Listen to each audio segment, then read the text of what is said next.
Try to do is to share my screen.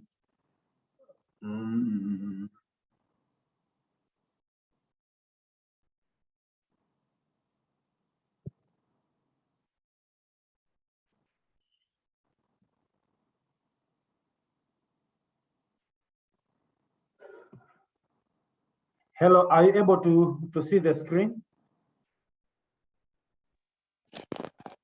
Yes, we do. Yes, you can see. Thank you. Okay. Yes. Thanks. All right. Let me proceed by introducing myself. My name is Evans Matunga, a senior lecturer in geography and planning at the University of Malawi. I would like to welcome you all to this module on environmental impact assessments and Sorry, Professor. Good morning. Good morning. Good morning. Can you do a slideshow so that we can be able to see it well? Please, kindly. The slide show. Yes, so that we can see it well. Okay, thank you. Can proceed. Sorry. Okay, fine. That's fine. Right. Since you can see the screen, I can then proceed with the rest of the stuff that we prepared for today. Once again, welcome you all to this morning session on a strategic environmental assessment, which is an evolution as far as environmental impacts are concerned. The last couple of days, you were exchanging ideas on environmental impact assessments, which essentially looks at the project level where implementation is done, where I want to look at the environmental impacts of development projects. But over time, there has been an understanding that instead of just focusing on the impacts of projects, development projects, at a level of implementation, it is also very critical to begin to look at environmental considerations at the level of strategy, at the level of policy. So you would recall that we described the environmental impact assessments as an assessment of the impact of planned activities on the environment,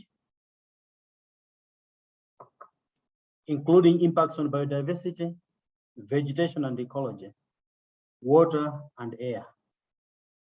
So in EIA, we were trying to identify, to predict and evaluate the likely environmental and socioeconomic considerations of proposed projects or development. I think the emphasis has been on the projects that we are carrying out and what are the environmental impacts or considerations that can come from these development projects. And then you looked at a number of processes that are involved, institutional arrangements, methods that could be used.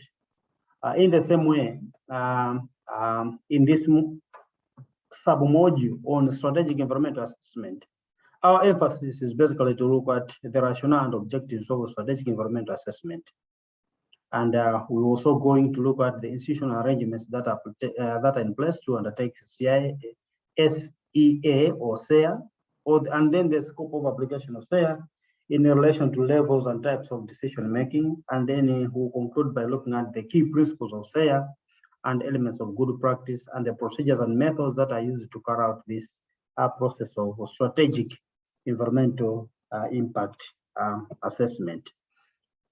So these are some of the objectives that we would want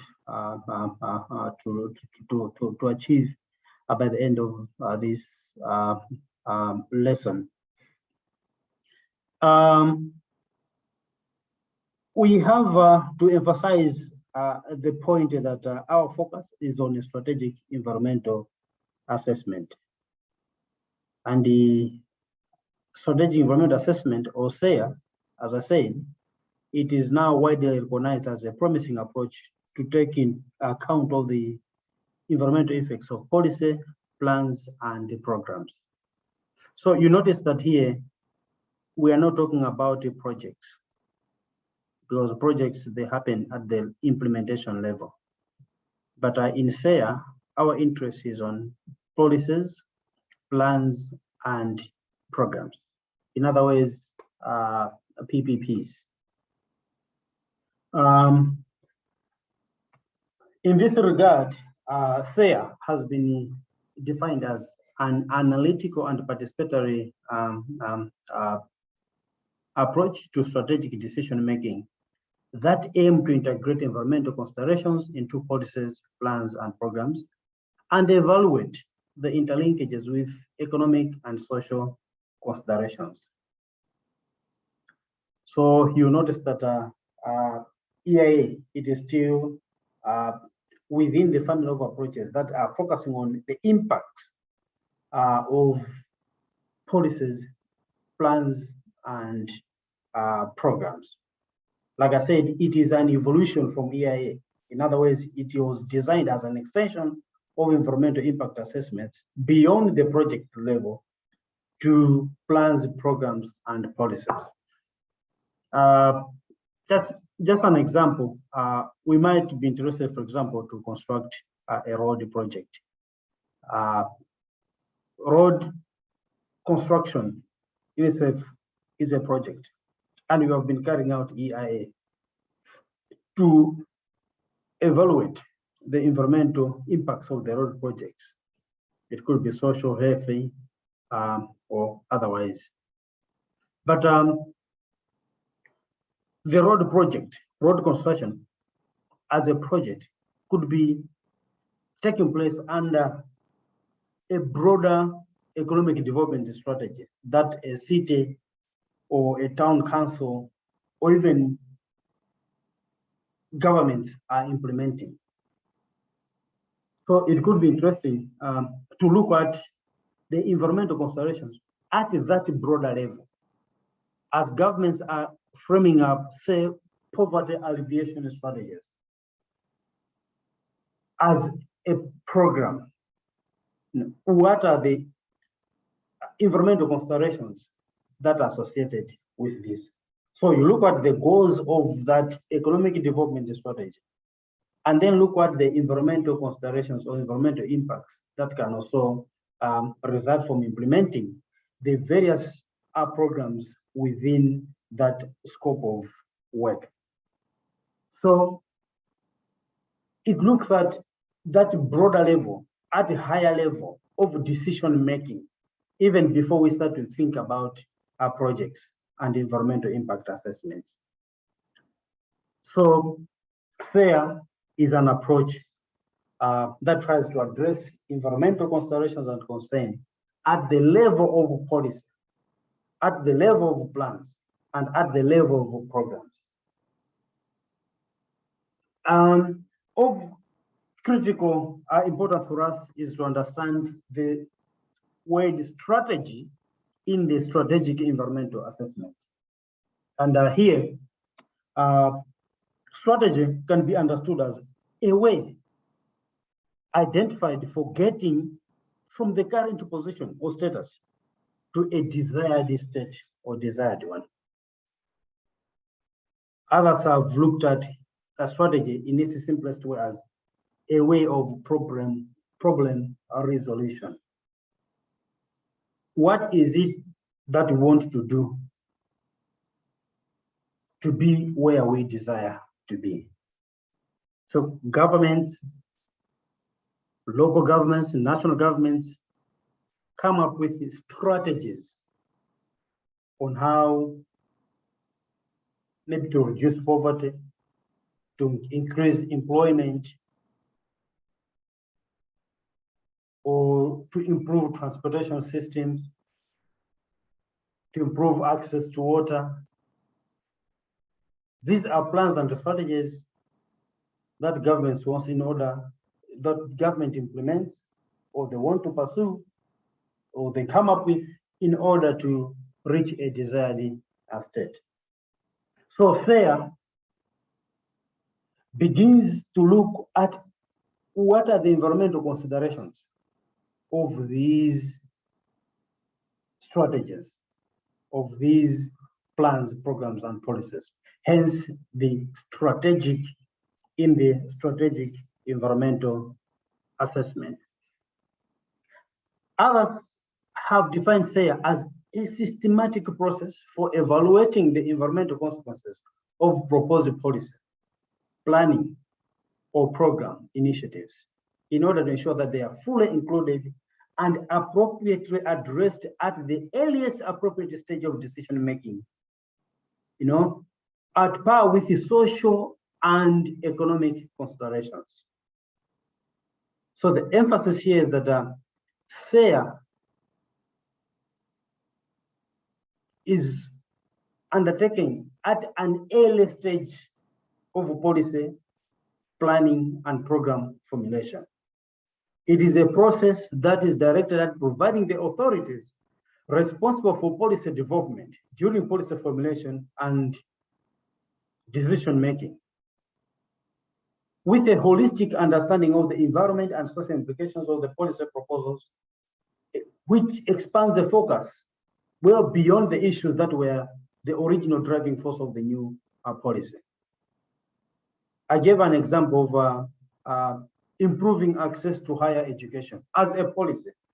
At that level, policymakers, decision makers, they should already begin to think about environmental considerations or impacts of this particular policy of access to education. Because when we begin to implement this particular policy, there are going to be projects. These projects might have environmental impacts. Therefore, all those environmental considerations have to be taken into account at the level of policy conceptualization, at the level of planning conceptualization, at the level of program development and program conceptualization. That's the whole essence of SARE, to look at environmental considerations beyond projects. So questions have been raised as to why we need SARE. As I said, the most important thing to grasp is that strategic environmental assessment allows problems of environmental deterioration to be addressed at the upstream source in the policy and the plan making process, rather than mitigating their downstream symptoms at project level. So, like I said, we begin to think about environmental problems, considerations, and implications at the level of policy and plan making, upstream source, instead of waiting for the project and then begin to talk about EIA in order to mitigate the project level impacts that can emanate from the project. So SARE is important in that regard. And SARE is systematic, a transparent process, and it is used as an instrument for decision making, addressing environmental effects of strategic proposals. That's why we emphasized the point strategy. So it can include policies, programs, or decisions related to plans. So there could be a kind of a relationship between EIA and SARE in terms of principles and aims. But the most important thing is to understand is that SARE looks at strategy, and it happens at strategic level as opposed to project level, which is the emphasis in EIA. At the same time, it is broad and diversified as compared to EIA, because EIA is more or less rigid, because we are now talking at what is happening, identifying impacts indicators, at the level of project, as opposed to the general and flexible nature and diversified nature, which happens at policy level, where SAIA is the emphasis. The argument has been that EIA, by its emphasis on projects, is insufficient. And in the sense that it may not address all other strategic and integrated problems that can emanate from projects. And SAIA also helps, it is important because it also helps to identify the sources of environmental impacts at policy level. So we already begin to think about environment when we are designing our policies, when we are designing programs, when we are designing plans. And as I said, it is important because of its strategic nature. And these strategic implications are not addressed by the EIA processes. And the other importance, which is also critical in this era, is that it is one surest way of responding to sustainable development agenda. If you look at the conceptualization of sustainable development, its emphasis on integrating the social, the political, the economic, the environmental impacts, cultural impacts, these can be looked at even at the level of policy, even before we begin to tease out what projects are going to come from these policies and their likely environmental impacts. So SAIA is, again, one approach that responds directly to the integrated nature of sustainable development.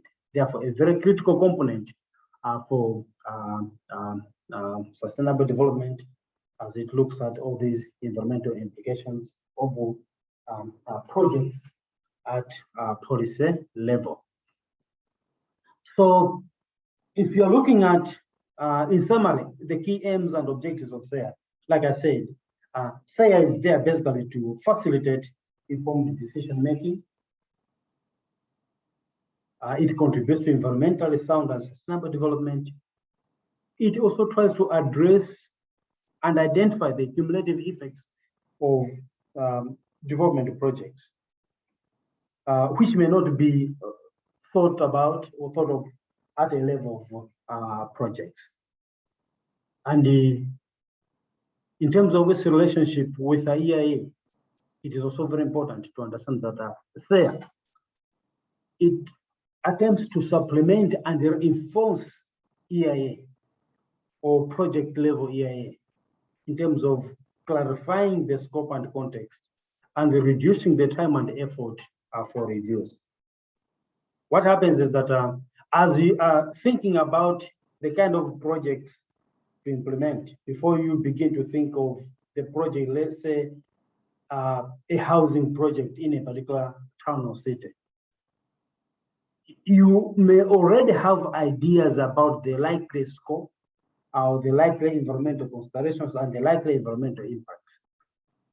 So before you begin to construct a housing project, it means that even policymakers are already aware of the likely environmental impacts that can emanate from that project. And this helps sometimes to reduce the time and effort for reviewing EIA reports, because at the end of the day, we are already aware that a SAIA was undertaken, and when we are reviewing the projects or the EIA reports, we already have in mind ideas about the likely environmental considerations or impacts that can emanate or come from that particular project. So it helps in terms of reducing time, because quite often the EIA process has also been blamed for taking too long to review. So with ISEA, it helps because some of these may already have been considered at fair level.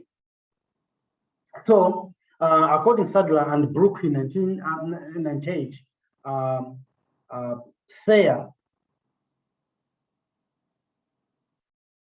is there to promote environmentally and socially sustainable development by anticipating and preventing adverse effects at source, by considering and identifying the best practicable environmental options, while at the same time ensuring that policies and programs and plans are consistent with environmentally and socially sustainable development goals and safeguards.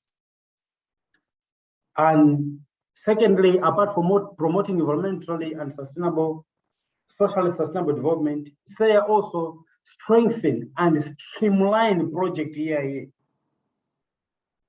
by, among others, acting as an early warning system of cumulative effects from programmatic or other spatially related actions. So as we are implementing our projects, development projects, there could be other cumulative effects that can emanate from those programs or projects. So SEA already acts as an early warning system of the likely cumulative effects. It also strengthens and streamlines project EIA by, among other things, environmental clearance of policy and planning issues that are addressed either ineffectively or not at all by EIA. So those issues that EIA is likely to miss, or if it missed some other aspects, since the SEA was already undertaken, it can still help in issuing environmental clearance of particular policies, plans, and programs. And the SEA can also be used, thirdly, to strengthen the EIA, project level EIA, by, among others, pre-examination of potentially significant effects of specific proposals, thereby reducing the time and effort necessary for EIA. Because, like I said, EIA takes long. It's a long and laborious process, to move from stage, maybe from screening,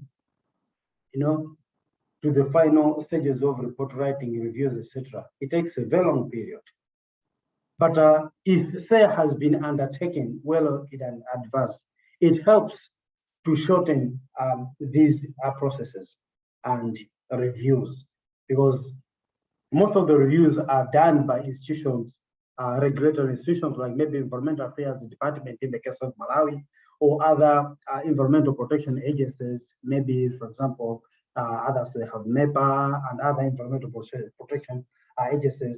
The time that it takes can be reduced because these people may already have gone through the SEA process or SEA reviews before the projects were actually implemented.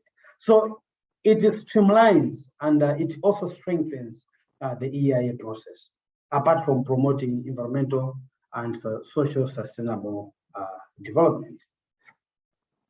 So what are some of the benefits that can accrue from SEA? Why is SEA being implemented by governments, obeyed in different forms and formats? In summary, it provides a systematic review of relevant environmental issues.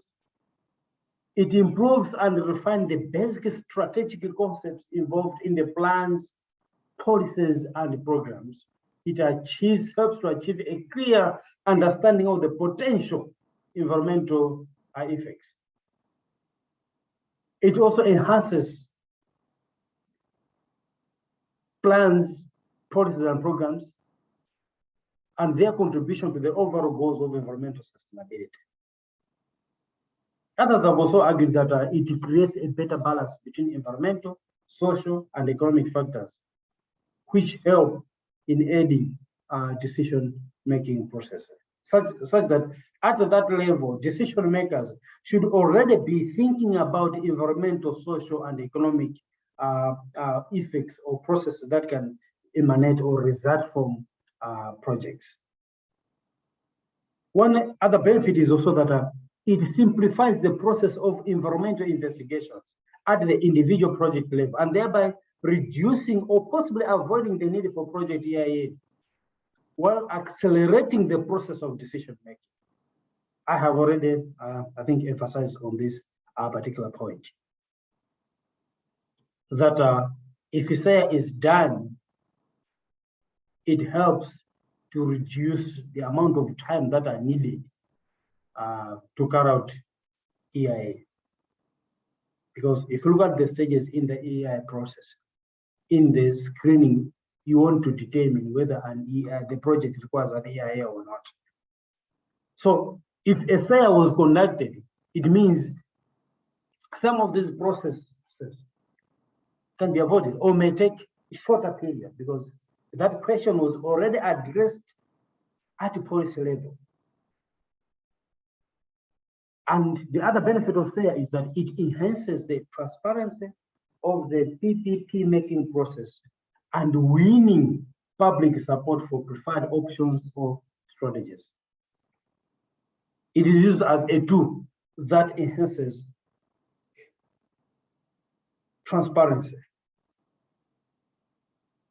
So that when there are options, development options, suggested, it means the general public is aware of what is happening. Otherwise, we have seen lots of resistance. If you look at the issues of public participation in EIA process, there are always a contested process. We have heard of projects that have suffered because maybe the public were not consulted, or the public may not have a trust in the process. We have seen infrastructure projects that have been halted by maybe civil society organizations because they feel like there could be other interests as opposed to interests of the general public. So the process itself of fair, it makes it easier to improve on transparency, even at the level of policy. So people begin to understand the origin of these projects, the origin of the policies, how these are feeding into the bigger or the broader plans, programs, and policies. So when the projects are being implemented at the project level, already there is a buy-in from many sectors of the society, including policymakers and those that are making decisions. And finally, it provides guidance on the development of mitigation proposals. You remember that in EIA, you learned that when you identify an impact, there are proposals that should be put in place to mitigate against those impacts. So if we have a SARE, it means that because there are also alternatives that are identified in the SARE report or in the process of assessing the environmental considerations of personal programs, which means that as you are implementing, as you are carrying out EIA at project level, the alternatives or the mitigation mechanisms that were identified at the level of SARE, level of policy, can provide guidance on the development of mitigations at project level. Such that, for example, if a housing project is going to impact on biodiversity, it means at the policy level,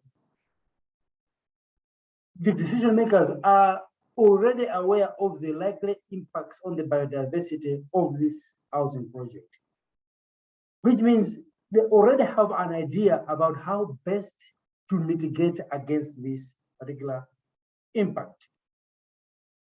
So policymakers are not caught unawares.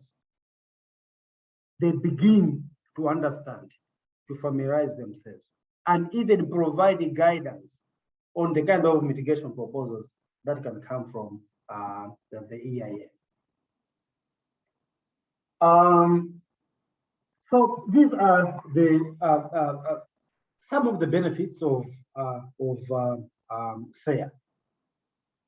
But of interest for us, I think the next item here is now to look at the areas of application or the scope of application of SARE. Remember, we said that SARE can apply to a wider range of proposed actions above the project level, because at the project level, we talk of EIA. But beyond the project level, we have plans and programs. We have policies. So SARE can apply to a wide range of proposed actions above the project level. And this includes at policy level, to guide the content, to define goals, objectives, and priorities for proposed direction. And in terms of plans, we are looking at strategy or a design to carry out a general or a particular course of action. And in terms of programs, we are looking at a schedule of proposed commitments or activities and instruments to be implemented within or by a particular sector or area of the policy. So what we are saying here is that SARE applies at the level of policy, where it guides and defines goals, at the level of plans, where plans are strategies to carry out a particular course of action, and even at the level of program, which is a schedule of proposed commitments or activities. That's why we talk of policies. Below the policies, plans to actualize the policy, and below the plans, we have programs to actualize the plan. And below the programs, we have projects. So at the project level, this is where the EIA takes place. So in terms of scope of application for SARE, we say that SARE applies to policies, plans, and programs. And these could be sector-specific policies, plans, and programs. It could be, for example, if you come up with maybe irrigation master plan, you can subject it to SARE. A transportation master plan or strategy or program, this can be subjected to SARE. Sector-specific policy. The other scope of application or areas relates to spatial and land use plans. In the area of urban planning, for example, local councils, local governments come up with different planning documents. It could be urban land use plans, maybe master plans, outlining zoning schemes, as examples of spatial plans and land use plans. These plans at city level, at council level, at national level, plans about how to use land resources, how to distribute land uses. All these land use plans can be subjected to SARE. Regional development programs. It is common for countries or governments to come up with regional plans where they combine 2 or 3 locations or municipalities or development blocks into one area and come up with regional plans. You know, all these regional development plans that cut across boundaries can also be subjected to SARE. It could be watershed plans, you know, We talk of maybe if you look at in the case of Malawi, Tanzania, we look at maybe the Songwe River, projects or transformational projects, projects that goes across our countries. If you look at, for example, I remember in the past, the government of Malawi was proposing to develop the Shire Zambezi waterway. These are programs that are cutting across regions. These are some of the areas of potential application for SARE. To begin to look at environmental considerations at a regional level. It can be applied in terms of in the areas of natural resource management. As we are coming up with environmental policies, environmental strategies, how to manage our resources, what are the environmental considerations that should be taken into account or to be mainstreamed into these plans and policies. The other areas, legislative and regulatory bills. Quite often we come up with laws, policies, regulations without due regard to environmental considerations. Such that when we come up with the guidelines, we realize that they are raising potential environmental issues,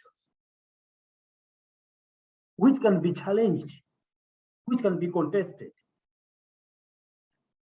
So as we think about laws, policies, regulations, be it in the water sector, in the education sector, in the energy sector, in the transportation sector, as we are coming up with institutions that should provide regulatory oversight, we should already begin to think about the environmental implications of these laws, policies, and bills. The other areas in terms of investments and lending activities. Government or the private sector, they are playing a crucial role in terms of attracting investments, even redirecting investments into certain areas.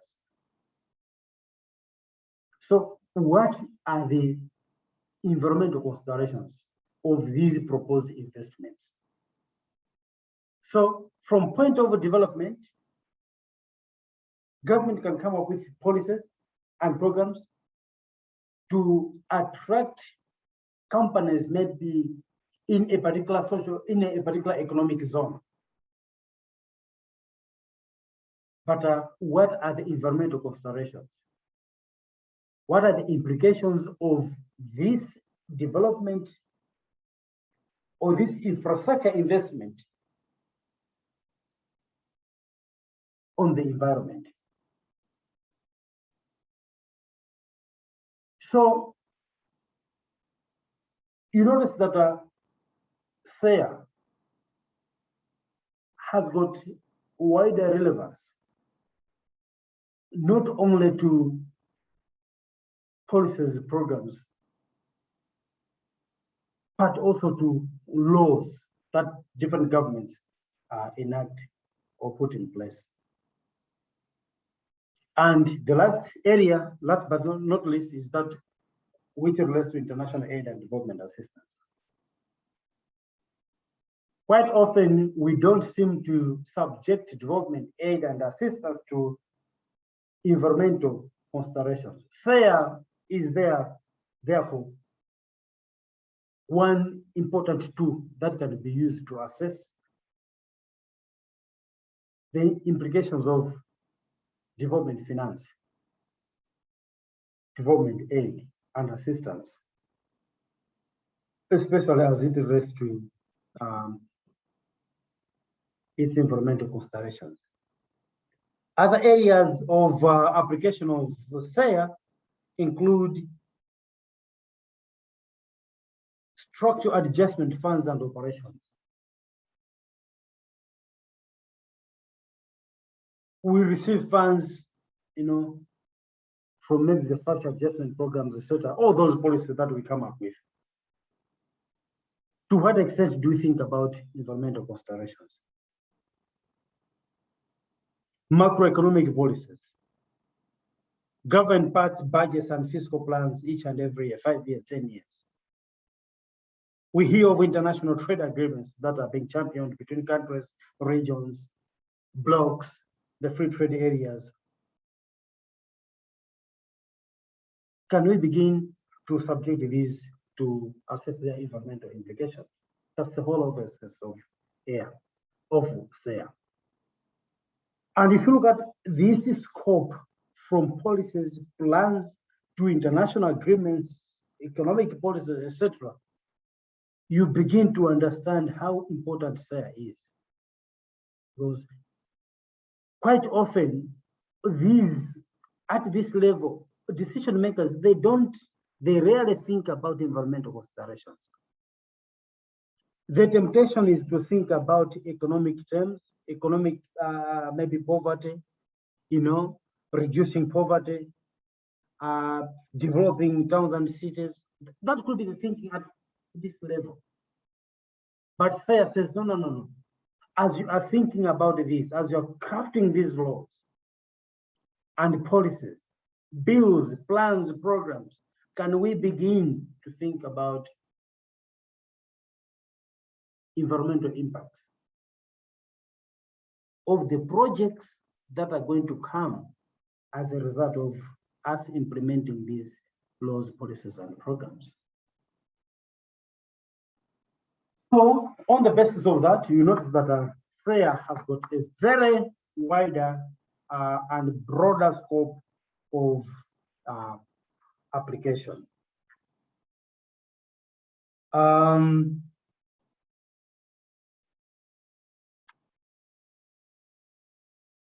Next, we have to look at the institutional conditions that enable SARE good practice.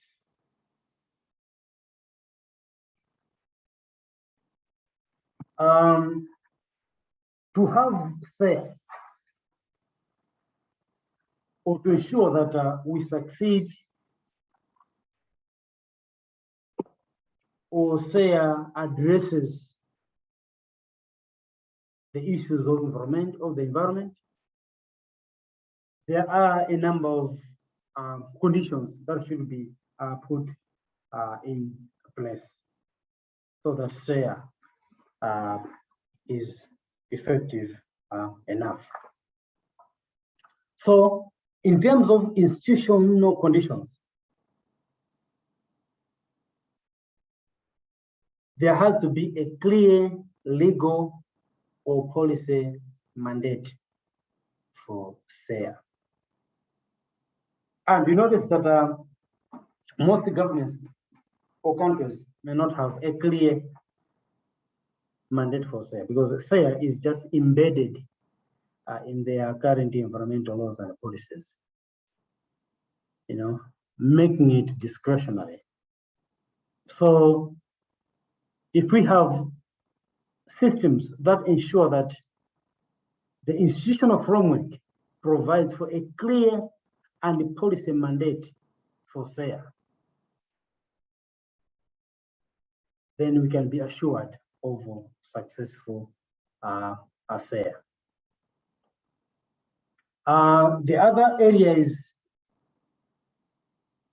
it has to have an explicit scope of application. As we are pushing for implementation or provisions of SARE, we have to be able to define explicitly the scope of application. Which sectors, which plans, which areas should be subjected to SARE? Policies, plans, programs, sectors, forestry, biodiversity, water, etc. So if these are explicit, it will be easier to enforce the requirements for SARE. And what are the requirements for compliance? These are some of the basic conditions for SARE, including SARE systems, including the fact that SARE systems have to provide guidance on the procedures and the processes. It has to be clear in terms of how we carry out SARE.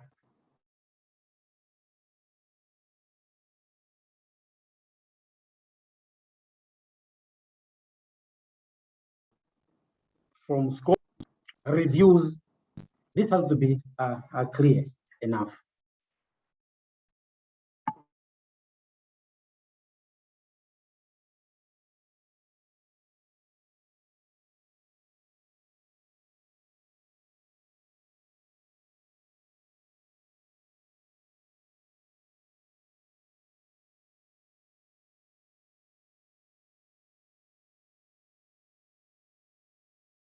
Implementation.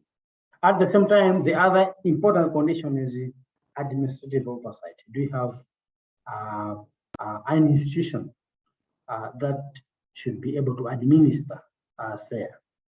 Just like in environmental impact assessments, you find that in other countries, we have a central government agency, maybe an environmental affairs department as the parent ministry, and then we can have maybe other independent organizations like environmental protection agencies as some of the institutions that should look into the oversight functions. So in the same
Hello, Evan. hello. Can you hear me, Francisco? Yes, now yes. You were in mute. Now it's okay. You can continue. Okay, fine. Yeah. All right, fine, thanks. Yeah.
Hello. I'm sorry. I think we had a power disruption from this side. So I think that's why it affected my presentation. I hope you can hear me now. Yes, we can. All right. Fine, thanks. Right.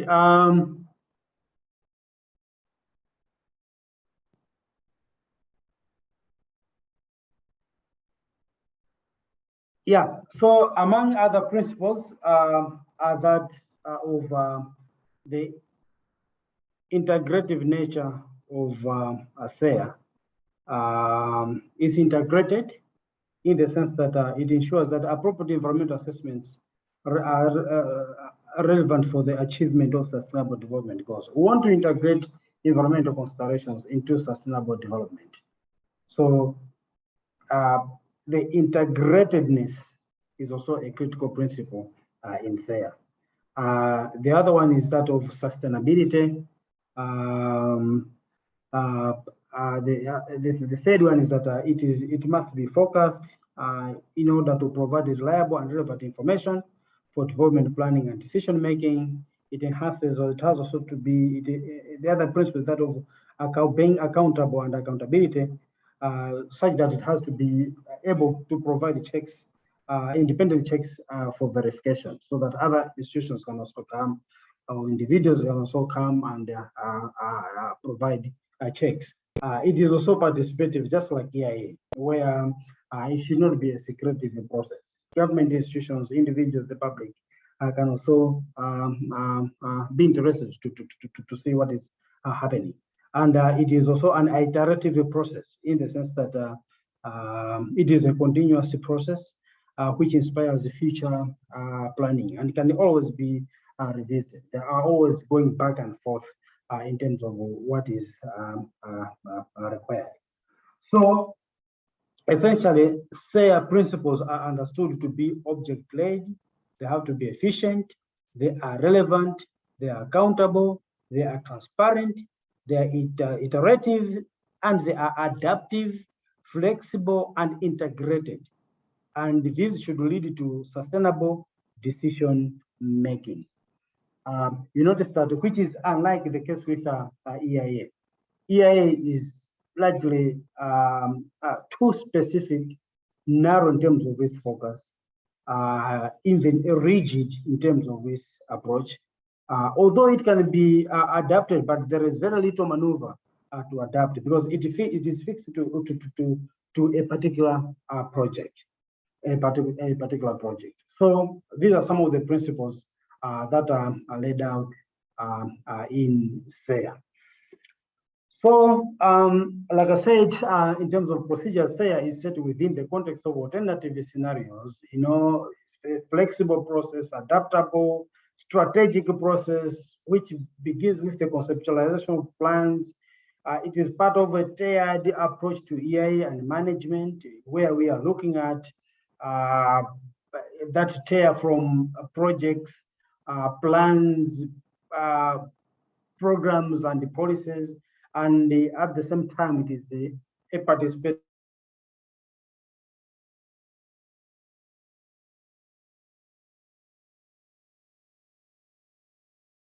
Hello, sorry, sir. We can't see your screen.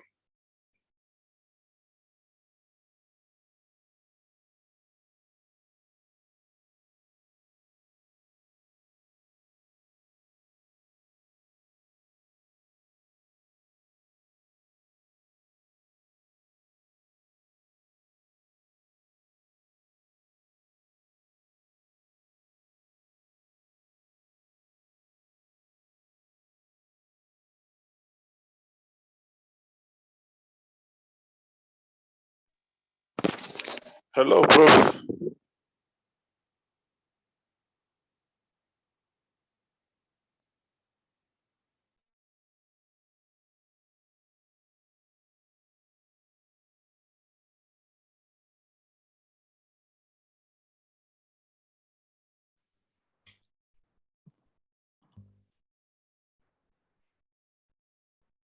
Hello.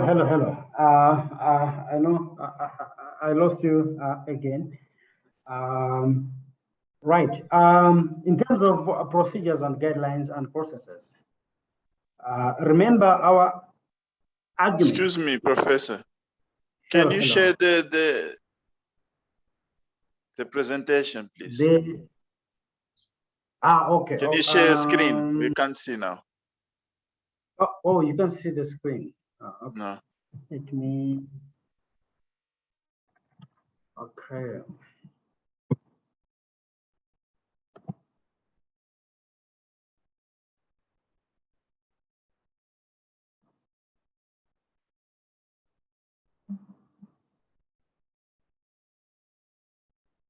Let me.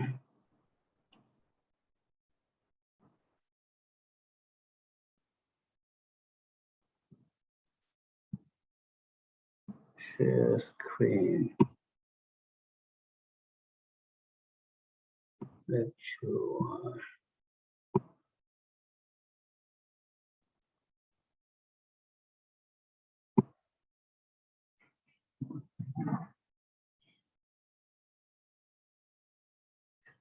Hello, are you able to see the screen? Yes, it's visible now. Yes. Okay, Yes. fine, thanks. Fine, thanks. Yeah. In terms of guidelines and procedures, remember we are saying SARE intends to look at environmental considerations of development projects and programs, and especially their impacts on the environment. So strategies and their environmental considerations. So the starting point is, have we identified a broad plan, a program, or a strategy? I think that's the starting point. So we can have, for example, a plan in terms of maybe water provision. That could be a broad environmental plan. The next question would be to begin to think about environmental consideration of this broader plan as it relates to maybe biodiversity, etc. So once we have that plan, with SARE, you can also identify other program alternatives, just like in the EIA. We could be saying, okay, we want to construct a school at this particular place. What are other project alternatives? If in the end, the EIA recommends that the project should not continue, what are other project alternatives? And then we look at how to mitigate the impacts, if the impacts can be mitigated or not. So the same applies with the SARE. We identify broader plans, broader programs, including program alternatives. And then we continue to embark now on the process to screen where the basic question is, do we really need to carry out SARE? Or does the project does the plan or program have an environmental impact? If the question is yes, then you go into scoping, where you begin now to think about what is the scope of the SARE? What should the SARE cover? And then you go on to carry out the situation assessment, where you use a number of different methods or methodologies to collect data or to arrive at decisions regarding how best to continue or discontinue various projects and various programs and policies. And then you move on to formulating the guidelines for the development of the plans, developing and assessing the alternative plans and programs that could be there, developing a strategy for implementation, monitoring and auditing, decision-making, including implementation. So you notice that what we have is more or less similar to the processes that we use in EIA. The only difference here being that here we are not looking at a project level, but we are looking at plans and programs. In the EIA, you'll be saying, okay, we want to implement maybe a power project. What are the alternatives to this power project? Here in the SARE, we'll be saying, okay, the idea is maybe, for example, to increase access to energy. So what are the possible alternatives that we can use to increase access to energy? Should we go maybe electricity? Should we go solar? Should we go hydro? So you are beginning to look at the broader scope and their implications. What are the program alternatives, alternative plans, alternative programs that we can put in place to realize this particular policy or plan, as opposed to what are the project alternatives, as is the case with EIA projects. So there are guideline principles as we are guidelines and principles as we are designing and implementing SEA. And in short, a SEA has to be fit for purpose.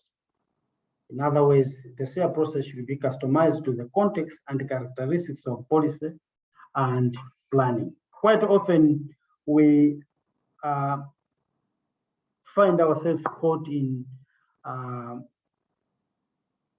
copying policies and programs without localizing or without customizing or domesticating them.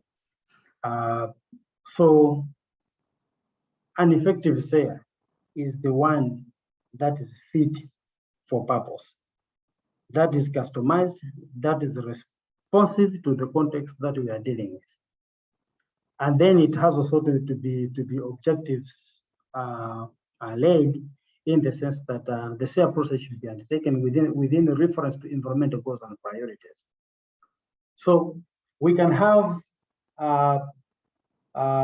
maybe a development plan, maybe spatial development strategy, maybe for Gauteng. That's a broader development plan for the city or for the province. What are its aims? And then on the other hand, we have environmental goals and priorities for Gauteng province. These priorities can be found in environmental documents and environmental policies. Maybe to increase biodiversity, to reduce air pollution, maybe to reduce emissions into the atmosphere, maybe to restore forest cover. These are environmental goals and priorities.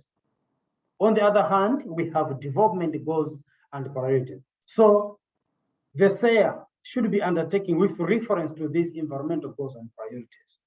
If we are saying we have to reduce emissions by 5%, this particular development project, the spatial development plan, what are the goals for this development plan? Maybe they want to construct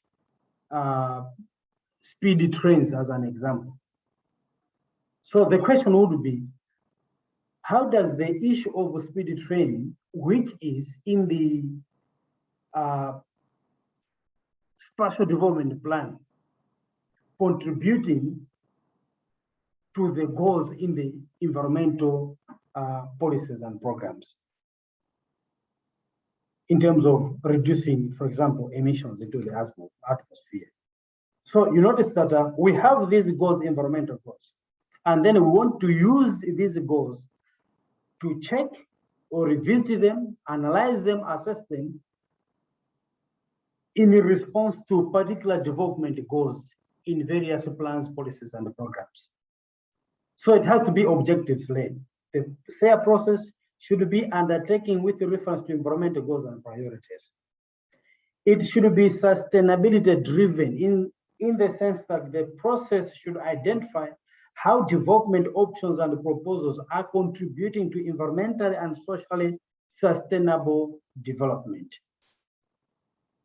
And it has also to be comprehensive in scope, unlike Project EIA, because the SEA process should cover all levels and all types of decision-making that are likely to have significant environmental effects. It should not just be limited to a particular sector.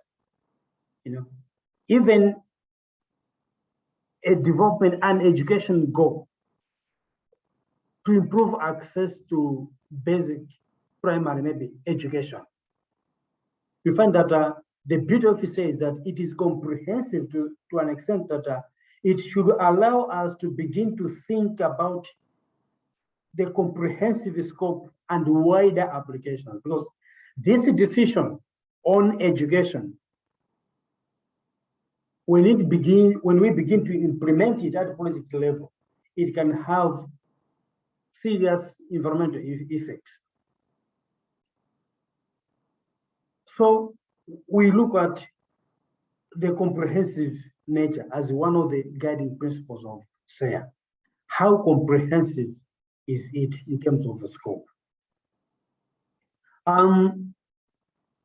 It should also be decision-centered. The SEA process should provide sound information in a form appropriate for the level of decision-making. There has to be statements of implications, issues, impacts. For us to be able to make a decision, there has to be sound information as opposed to hearsays and speculation. We already talked about integrativeness, where it should integrate all the components of sustainable development, be it social, healthy, and other effects as necessary. Participative in the sense that it has to provide an opportunity for public involvement, which is appropriate to the level and issues of decision-making. So public involvement should not just be public involvement. We should be able to define what publics are we interested in at this particular point. And the public should be that public that is appropriate to that particular level and issues of decision-making. People that have got sound knowledge about the issues at the hand. Because we are discussing matters at the policy and programs level. We are not dealing with our projects. So the kind of publics that we invite to have an input into this process, there has to be the public that is appropriate at that particular level and issues of decision making. People that you can engage with. It has to be cost effective in the sense that it should achieve its purpose in a timely and expeditious manner, including as practical and setting a context for project EIA. Because we are dealing with this at policy level. Already, as we are discussing this, we are already, setting the tone for EIA. So it has to be cost effective in terms of timing and even speed. We have heard of cases where people have bypassed the EIA process, arguing that it is a lengthy process and in the interest of business, blah, blah, blah, blah, it can delay implementation of projects. But what we are saying is the SEA process has to be cost effective to make sure that it is expedited and it is timely. This is other processes. Then from this conversation, you may note that we are basically talking about forms of SEA, or what I would describe as generic forms of SEA. So from our conversation, there are three generic forms of SEA that are coming out. One at the policy level, therefore we talk of policy SEA, which applies to the highest levels of proposals at the level of policy. And then we have the second level, which is the sector plans and programs SEA, which applies to proposals for specific sectors.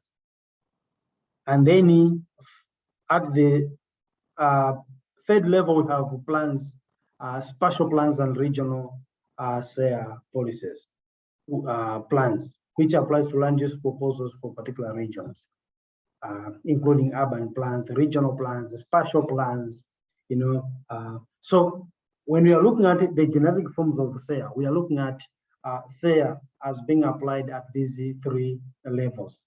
That's why we talk of a tiered approach to SEA, because it looks at policies, plans at sector level, and even spatial plans at regional level. So briefly, the policy SEA is a critical level to it influences development, although we are aware that it could be difficult to apply it at policy level, but policy, it is still one of the requirements. And you find that there is always a political and bureaucratic resistance, in government, policymakers, sometimes their interest is to be able to deliver on what they want to do. And there is always a tendency to think along policy or sectoral lines. So to begin to convince them about SEA, it can always face some more resistance because there are always interests at play. We are aware that the policy making is not straightforward. It is a complicated process, contested process. But at the end of the day, policy SEA has to be also to be cognizant of this fact. Regardless of the situations at the policy level, the problems with the policy formulation, policy lobbying or buy-in, SEA still has to be adapted. And like I said, it is an adaptive process. It has to be adapted to the processes. And we know of countries that have managed to adapt SEA into their programs and policies. We might want to look at some of these provisions later. So others have what they have done is to legislate SEA as a requirement in their policies and programs. Other governments, what they do is they just mainstream it in the existing policies and programs. So it may not be a mandatory requirement. So we can make it mandatory at the policy level, depending on the interest at that particular level. Sector plans and programs, as a SEA, it is probably the most developed form of SEA, maybe because of, unlike the policy ones, which is very contested, the ones at plans and programs is less contested. I think the World Bank and other financial institutions, the EU, have adopted this type of SEA in its plans, policies, and programs. And then we also have the spatial plans and regional SEA, which is very long established form of SEA in the USA and UK.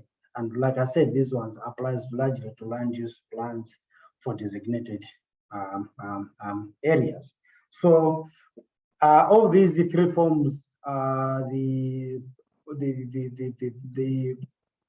policy, the sectoral, and the spatial. You notice that the policy is the one that is highly contested, probably because of its contested nature as well, and even if the difficulties that are there when you want to apply it at the level of policy, considering the issues of capacity, politics, bureaucracy, resistance, and all those. But below this, we seem to have success stories about SEA, especially in the EU, World Bank, USA and UK, and other governments.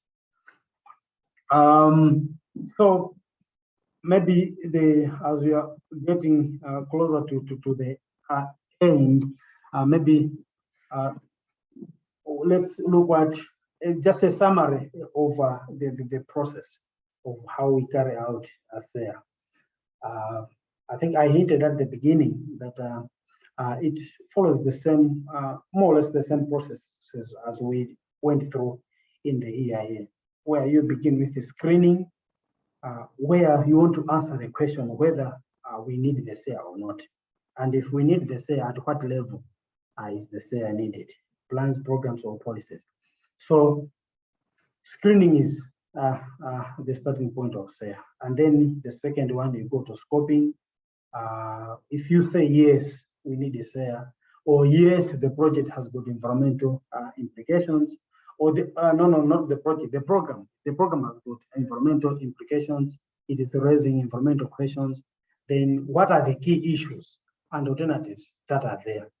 This is now the stage that we call scoping. And after this, after identifying the alternatives, you go to identification and comparisons of alternatives. Each of those alternatives, if there are trade-offs, you look into those. And then after this, you begin to the process of public consultations, where you inform and involve the public. What are their views, concerns about these trade-offs, about these projects, about these programs, about these policies? And then you analyze and evaluate the impacts, what are the main effects, how they can be mitigated, and then you review the quality of the information.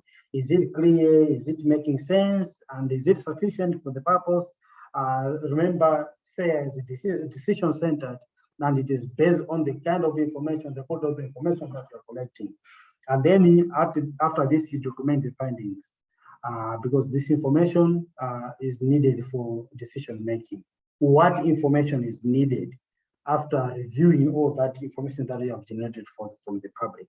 And then you can continue to carry out follow-ups as agreed measures are being implemented. So it is more or less like the SARE process. As you're carrying out a strategic environmental assessment or appraisal, the most important thing is to list the objectives of the proposal. What does it aim to achieve? You describe the alternatives. What are the options? Identify environmental impacts, issues, and the implications. What are the effects? How can they be mitigated? Assess their significance. How important are they in terms of negative? Are they positive? Or in terms of the scale, you can always rank these. And then you can also quantify the costs and benefits. How can this can be done for the various options? What are the value, costs, and benefits? Which methods are being used? And then at the end of the day, you decide on the preferred alternative or option that you want to look at.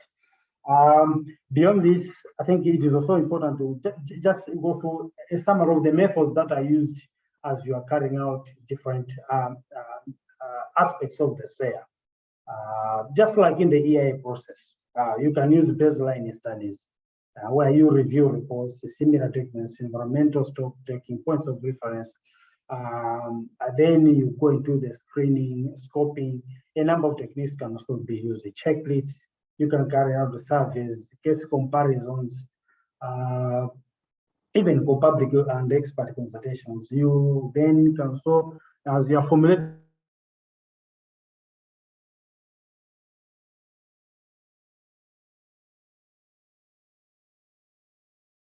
options, what are the methods you can use that exist in particular countries, etc.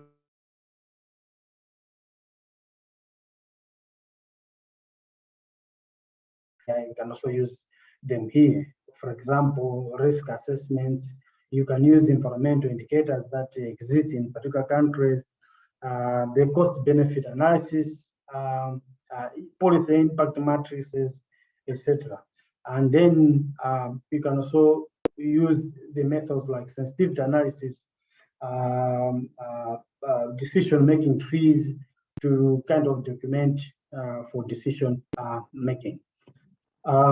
These are just some of the methods that have been developed in different countries, or depending on the nature of the aspects that you are particularly interested in.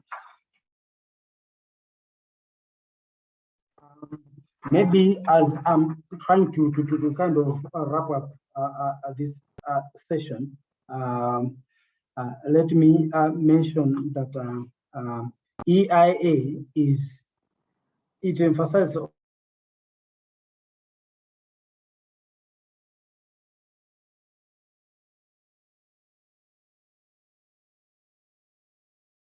on mitigating and minimizing impacts. EIA has a well-defined process, a clear beginning and end, but it's saying that it is a multi-stage process, overlapping, and the policy levels it is always continuing. It is a continuous process. And then EIA, you notice that it focuses on standards as opposed to SARE, which is mainly on sustainability, broader. issues about environmental deterioration, etc. At the same time, you will also notice that EIA takes place at the end of the decision-making cycle. That's at the level of a project. But SEA takes place at earlier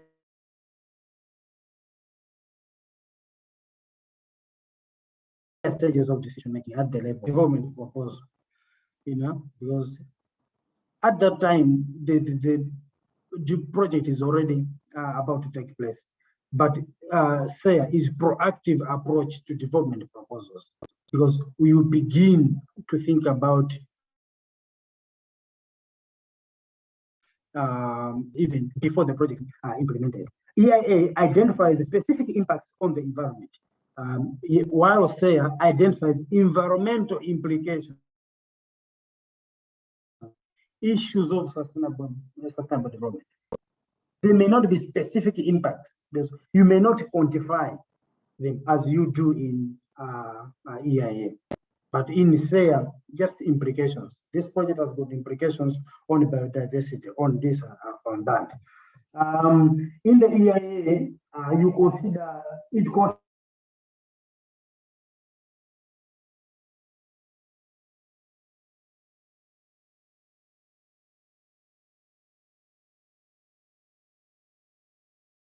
a limited number of fields, but the SEA is very unlike the SEA, which is looked at as an early warning of cumulative effects. Let me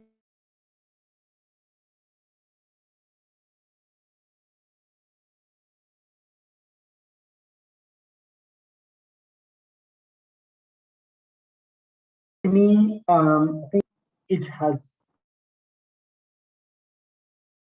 evolved over time. It is not a new phenomenon.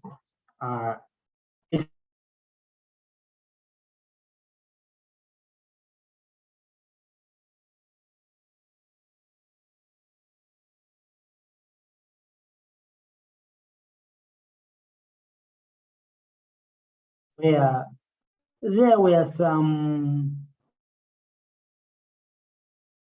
legal or policy precedents for SEA, in EIA processes. For example, the NEPA of 1969 was intended to apply to legislation and other major actions. So there were some elements of SEA that were recognized, in the EIA process. For example, public inquiries and environmental reviews in Canada, Australia, etc. So the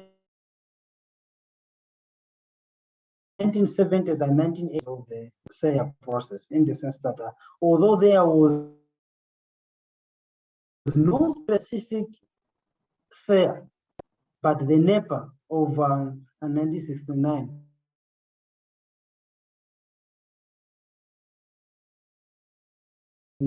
recognized certain elements.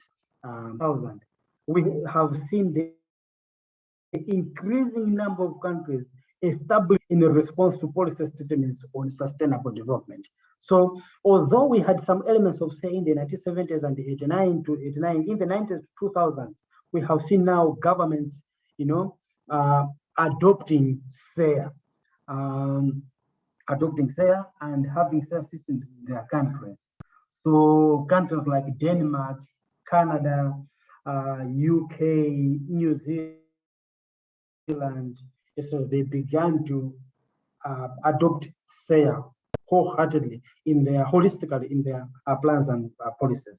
So then there is the stage that we call extension stage, from 2001 up to date, where there is now widespread adoption and further consolidation of SEA into plans and programs by different countries, some of which because of the demands from donors, investors, etc.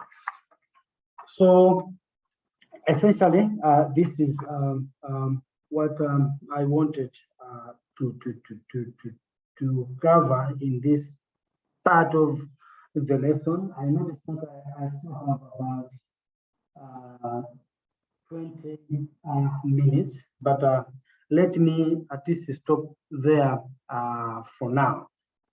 But by way of summary, what we are trying to do here is to begin to share insights about the need for a SEA, and that SEA takes place at the level of policy program and plans, as opposed to EIA that takes place at the level of projects.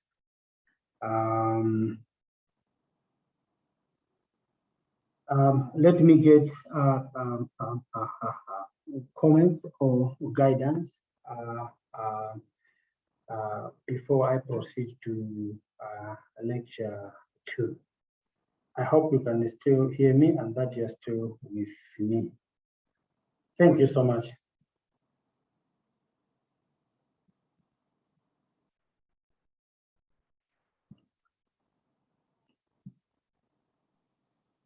Hello, hello.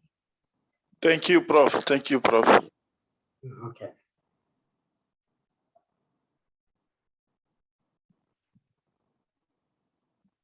Thank you, Prof. Speaking is Ntanganedzele from South Africa. Thank you so much for the presentation. I just want to ask, because I can see that SEA is very well documented. In your own understanding, what do you think is causing the delay in some of our countries to sort of implement this strategic assessment?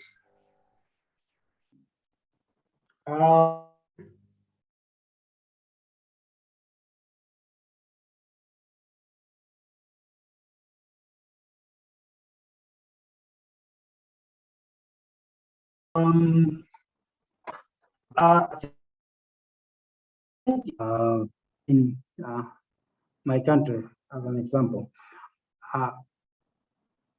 there could be a number of challenges. Even the EIA, you notice that we still have people are still challenging the importance of EIA.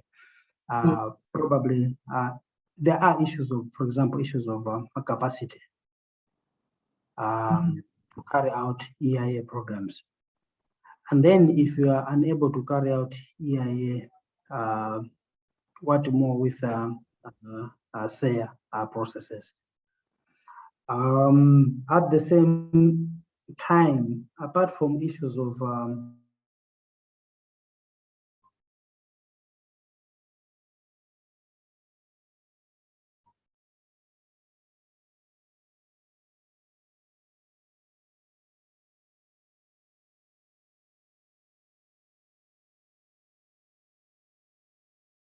Doc, I think I lost the connection. Can someone access from the conversation. Okay. Cut across, it cuts across sectors. And that overlapping and integrative nature of SEA could be another issue that can also raise contestation among different stakeholders with their different interests. So there could be a number of issues.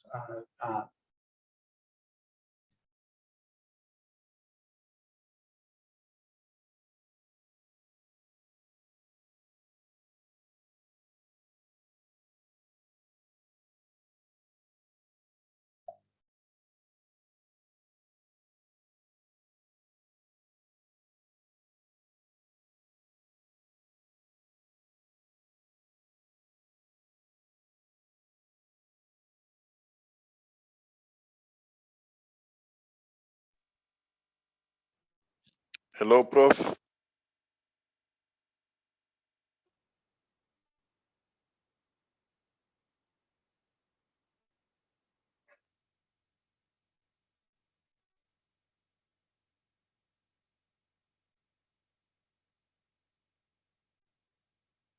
Hello, Prof. Matunga.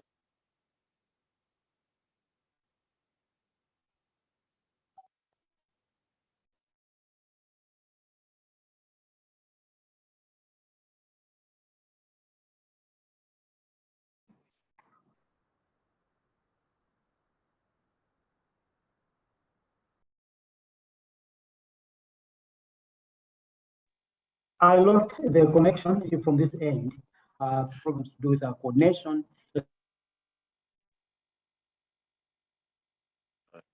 Okay.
Hello, hello.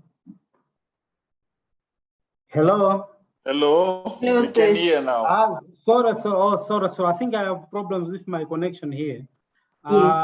I just wanted to say that in spite of the challenges that we are facing in terms of capacity, coordination, putting in place legal systems, mechanisms, there are still countries that are making attempts to institutionalize SARE.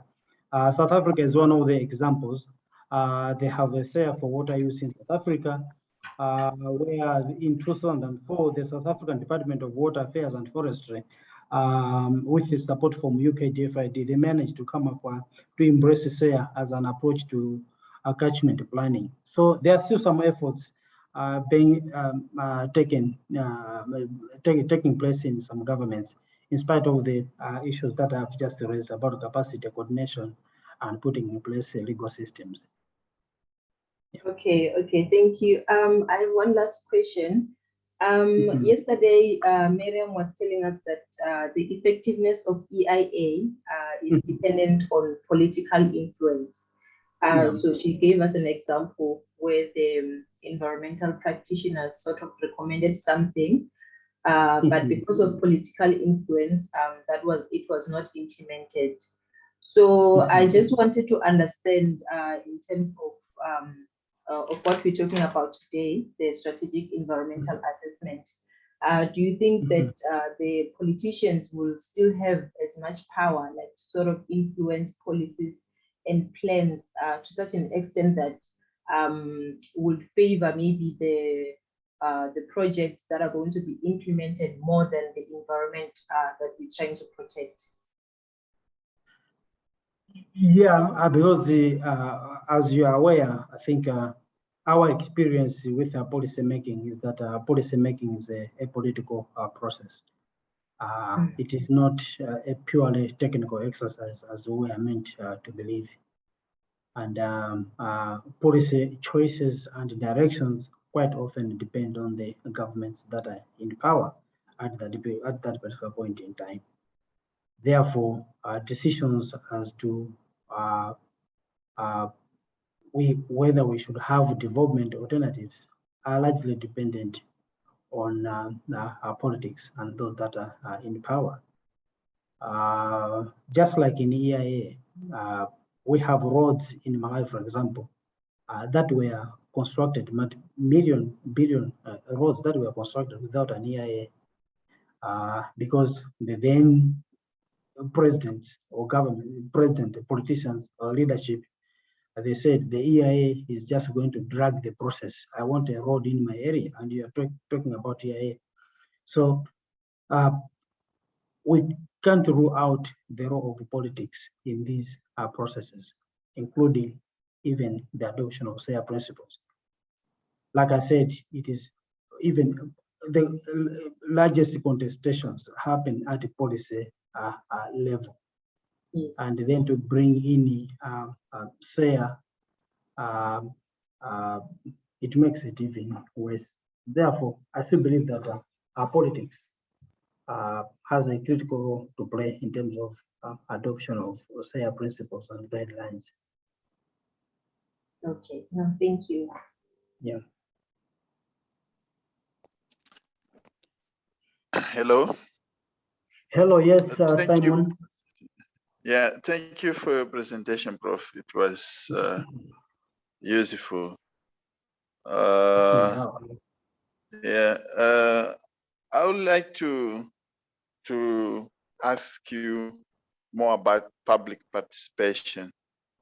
In terms of public participation, what should be the minimum required for a SARE, in your opinion? In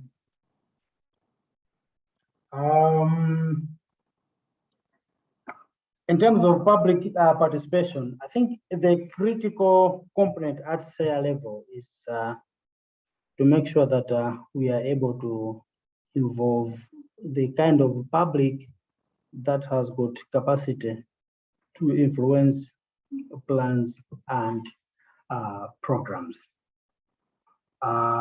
There may not be defined numbers, definition in terms of numbers, but knowing the much scalar nature of plans and programs, it means of the public. However, you notice that unlike in EIA, where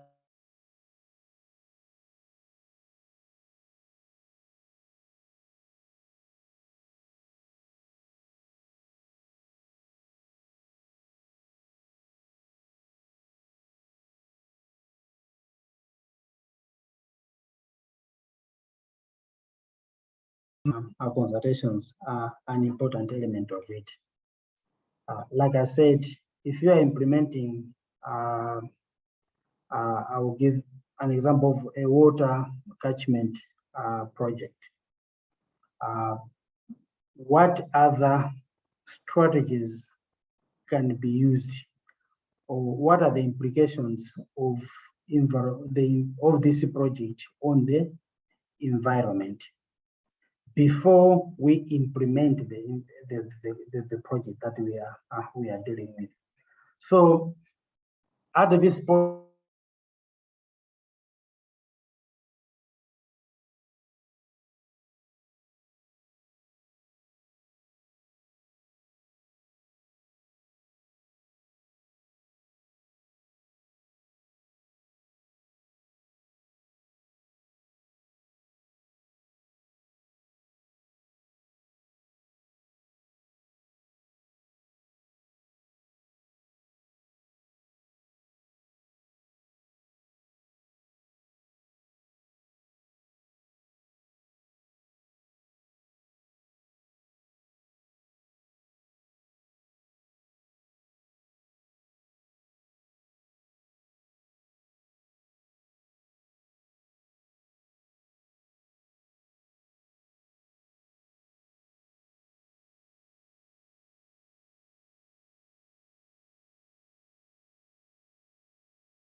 sorry, I think I lost my connection. I think the most important thing for us to consider in public consultation is to ensure that we have an effective and sustained public engagement, as this is effective for SARE. So we know that there are always political dynamics in the engagement of stakeholders. But the most important thing is who is likely to be most affected and who are the most vulnerable. And then your ability again to understand power relations between different stakeholders is also very critical as you are trying to engage the publics. How do we interact with these so that we come up with program alternatives? All these areas are very critical to ensure that you have a meaningful public engagement. So in short, is those that are most affected by a particular plan, program, or policy. I think this is very critical. Yeah. Okay, thank you. Yeah, sure.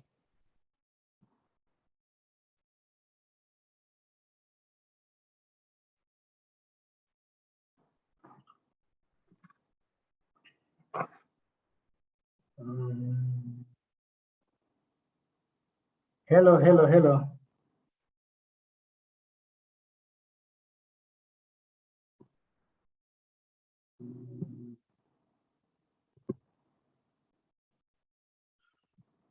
Sorry, teacher. Hello. Yes, I can hear you. Yes, so we are facing many problems to hear you perfectly during the lesson. So I don't know if I can suggest you to give us before the end of the lesson, like, can you give us a briefing, something like overview of the lesson of today, like to make us put us on all the proposal or all the objectives of the lesson, like they give us today. Okay, fine.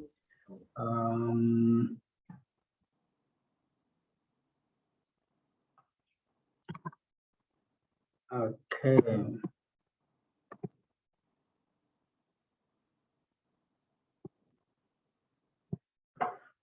Right. I'm trying to.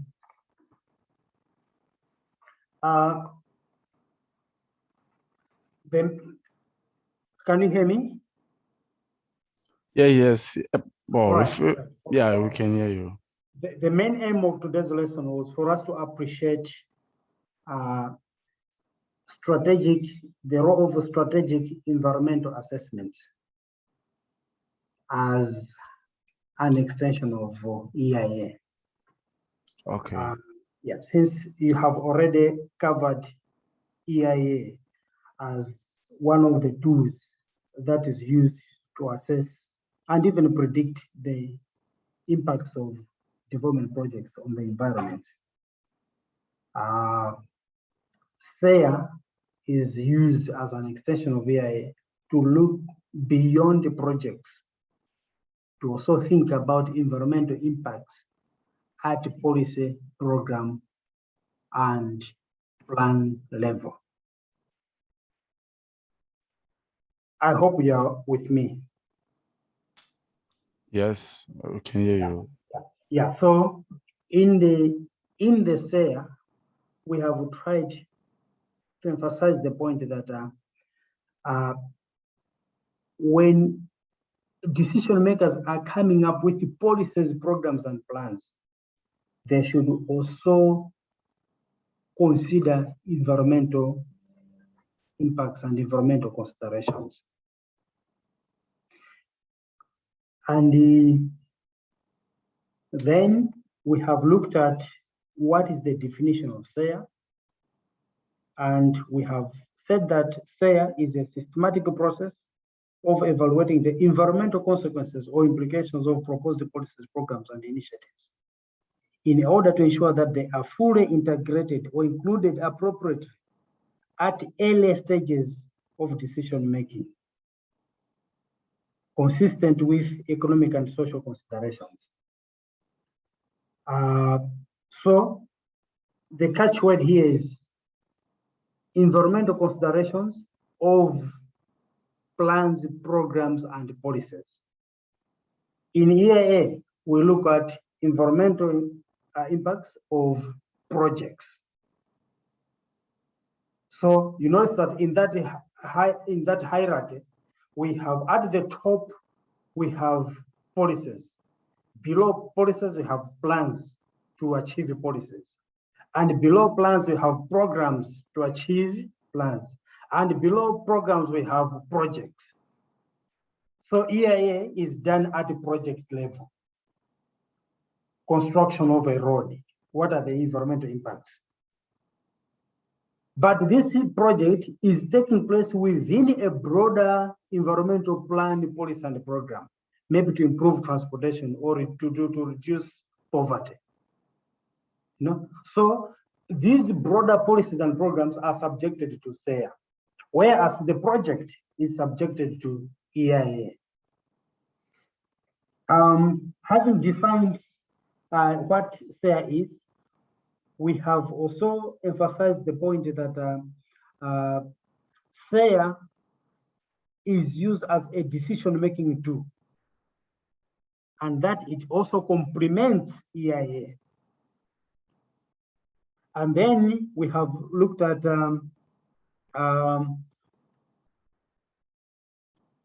scope and application of SEA, where we looked at sectors where SEA can be applied. So the emphasis was that SEA takes place at policies level, at program level, and at plan level. And different sectors, including sector-specific policies, it could be energy, water, etc. That's the sector level. SEA can be applied for spatial plans and land use policies. If you're coming up with regional development plans, in natural resource management, in legislations and regulatory bills, even in investment plans and programs. We can also apply it even when you are looking at impacts of development aid or development assistance on the environment, even the macroeconomic policy, budgets and plans by governments, even international trade agreements. We can still apply SEA in these areas. So SEA has got a very wider scope of application. Then we also looked at the rationale for SEA. One, to support informed and integrated decision-making. Two, to contribute to environmentally sustainable development. And three, to reinforce project EIA. After that, we also looked at some of the methods or the principles governing SEA. And we said it's transparent, participative, accountable, and cost-effective. At the same time, it is also for purpose, objective-led, sustainability-driven. It is comprehensive, it is decision-relevant, and it is integrated. I think,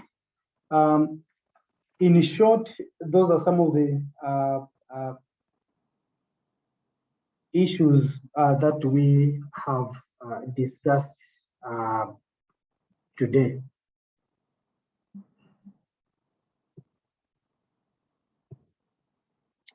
Hello. Thank you, teacher. I think it's a bit more clear now.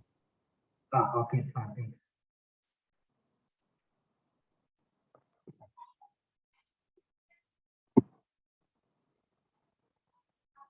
I'm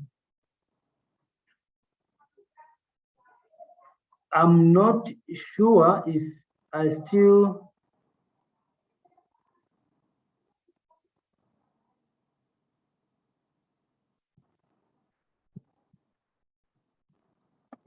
have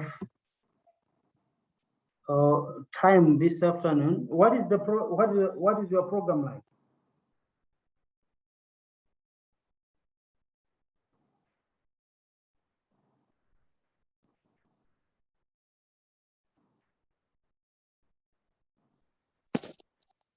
I think it's time to end this this live. Okay. Yeah, I think it's between 10 and 12. It's 12 o'clock already. Okay. So can you just allow me maybe some 3-minute extension just to conclude with a few aspects of SEA that also addresses some of the issues that that came from the audience. I will not take long.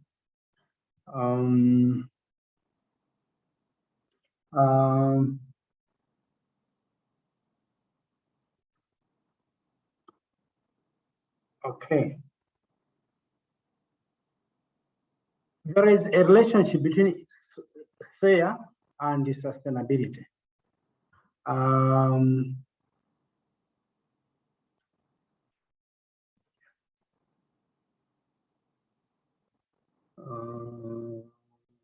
Let me, okay. SEA and sustainability.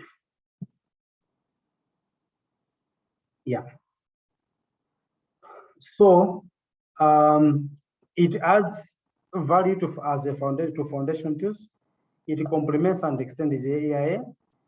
Is being adopted by many countries. It is addressing major alternatives and is a step toward a comprehensive options assessment.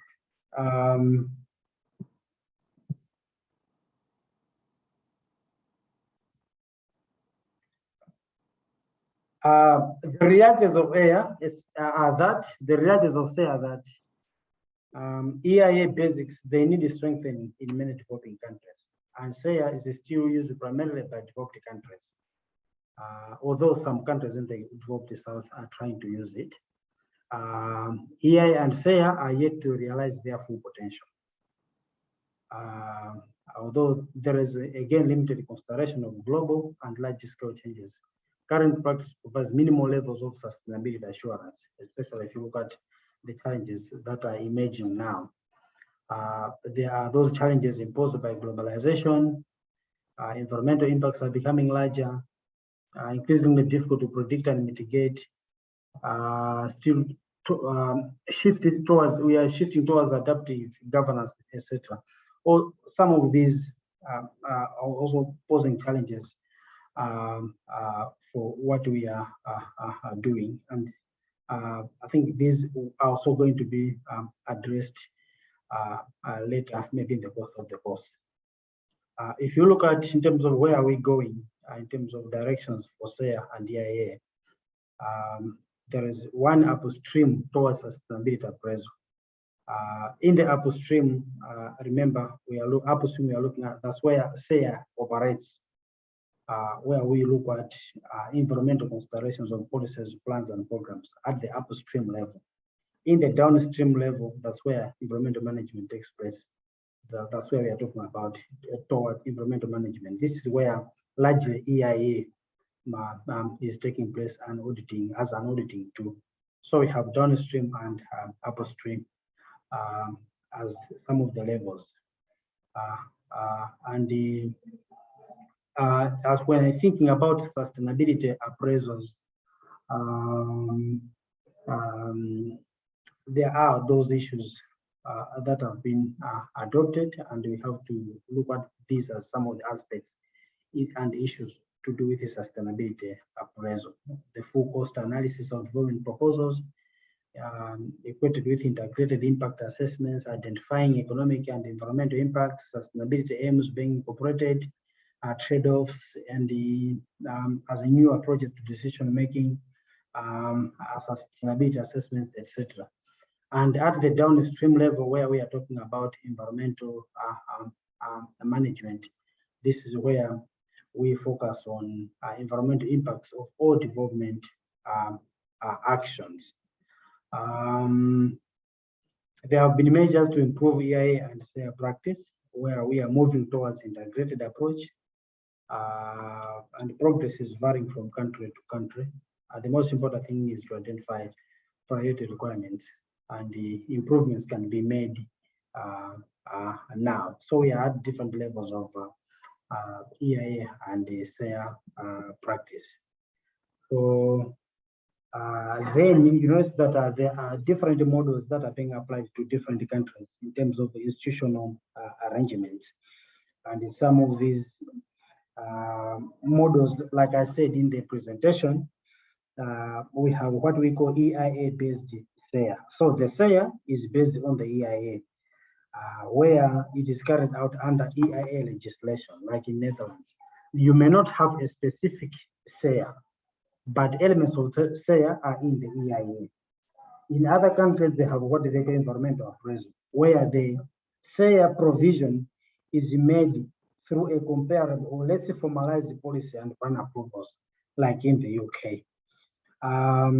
And then we have some that have what they call a dual track system, where SEA arrangements are differentiated and implemented as separate processes, like in the Netherlands. So we have separate processes for SEA and separate processes for EIA. And in other countries, they have integrated policy and planning systems, where SEA elements are part of effect-based policy and planning making. And then we have others that are just using what we call sustainability appraisals as SEA, where SEA elements are replaced by integrated assessment and review of major policy and planning issues. This is the case in Australia and the UK, where they have sustainability plans. So these issues, we are talking about sustainability plans, sustainability appraisals are part and parcel of some of the models that SEA is being adopted in some other countries. Thank you so much for your attention and for the questions that you raised that have also provided food for thought for my next presentations. Thank you. Thank you very much, Thanks, Prof. you Thank you too. so much Thank for you the too. wonderful lecture. Thank you. Oh, thank you. Thank so you, much. thank you, Professor. Thanks. Enjoy the rest of the day. Thank you. You too, Hope we same. can Thank receive you. the presentation notes. Yeah, sure. I will share I'll share the slides. Yeah. Okay. Sure. Yeah. Okay, thank you. Thank you. Bye. Okay. Bye bye.